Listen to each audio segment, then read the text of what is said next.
The first element is gestures. Gestures is neither overly dramatic or subdued motions, usually your hands, used to describe something to your audience.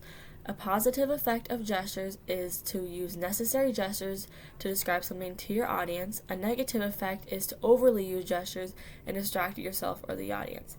The next element is facial expressions. Facial expressions are used to enhance the meaning through looks to match the tone of message to your audience.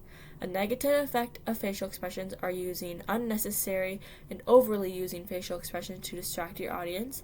A positive effect is using necessary and enough facial expressions to connect with your audience and get the point across. The next element is posture. Posture means to stand up straight to communicate to the audience without saying a word, that you hold a position of power and take your position seriously. A negative effect is slouching. A positive effect is having good posture and knowing that your audience is taking you seriously. The next element is eye contact. Eye contact is the ability to have visual contact with everyone in the audience. A negative effect is looking down the whole time and not looking at your audience.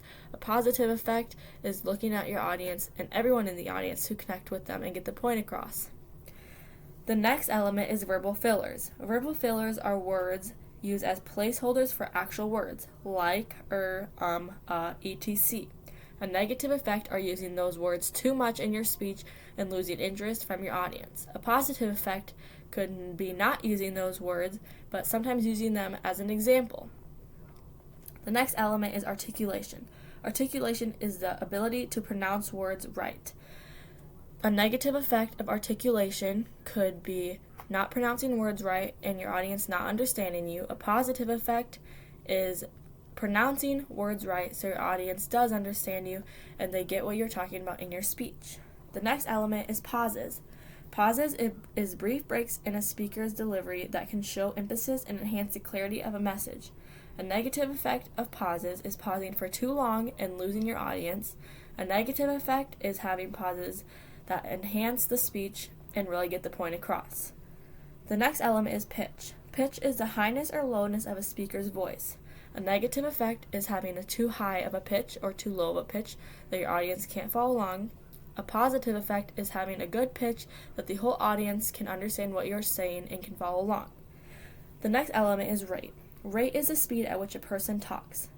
A negative effect of rate is talking too slow or too fast and your audience doesn't understand what you're saying or can't follow along or are losing interest if you're talking too slow. A positive effect is talking at a rate that your whole audience can follow along with and understand what is going on. The next element is volume. Volume is the loudness or softness of a speaker's voice. A negative effect of volume is talking too quiet or too loud. A positive effect is speaking at a tone everyone can hear.